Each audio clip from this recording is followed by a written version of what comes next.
Hi అండి, ఎలా ఉన్నారు? ఈరోజు బీరకాయ కూర చేసుకుందాము. బీరకాయ కూర తయారు చేసుకుందాము. ముద్దగా ఉంటుంది, బాగుంటుంది. రెండిగా ఇది కుక్కర్ వెలిగిద్దాము.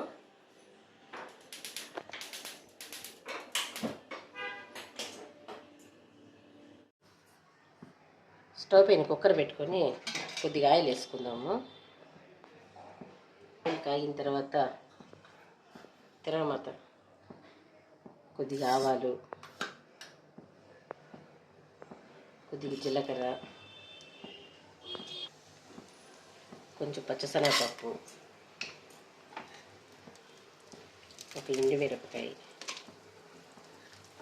వేసుకొని చిట్టపట్లాడేంత వరకు పెడదాం. దాంట్లో కొద్దిగా ఎర్రగడ్డలు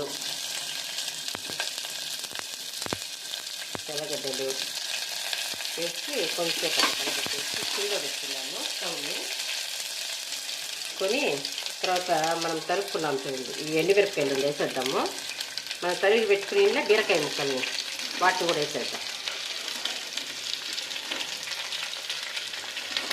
బీరకాయలు ఎక్కువ కనిపిస్తాయి కానీ ముద్దగా వచ్చేటప్పుడు కొద్ది కూర వచ్చేస్తుంది. కానీ చపాతీలోకి భలే బాగుంటుంది, అన్నంలో కూడా, రైస్లోకి భలే బాగుంటుంది కూడా.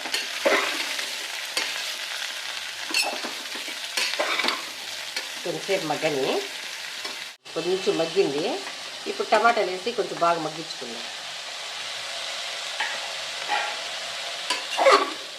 కరివేపాకు కూడా వేసేస్తున్నాను.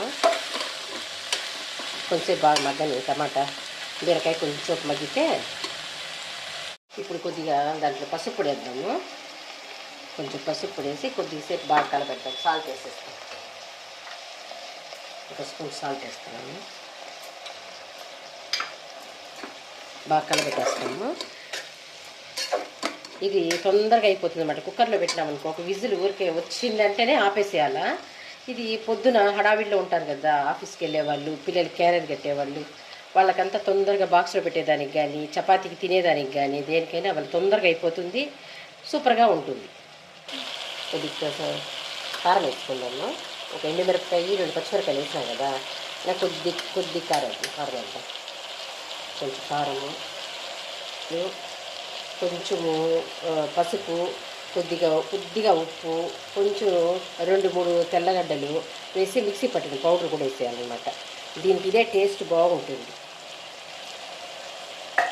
కొంచెం బాగా కలబెట్టేస్తాము.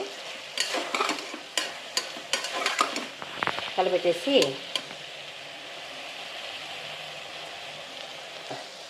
కొద్దిగా వాటర్ వేద్దాం. కొద్దిగా దీంట్లో వాటర్ ఉంటుంది కాబట్టి కొంచెం వాటర్ వచ్చేస్తుంది. అంతే, వాటర్ ఎక్కువ వేయకూడదు. వేసేసిన తర్వాత కొత్తిమీర కూడా కొద్దిగా వేసేసి విజిల్ పెట్టేయాలన్నమాట. ముద్దగా కూర వచ్చేస్తుంది.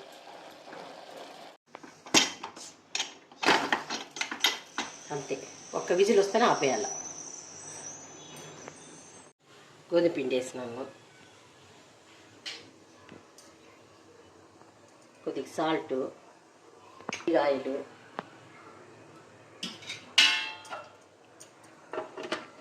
వేసి మిక్సీలో వేసుకుందామా.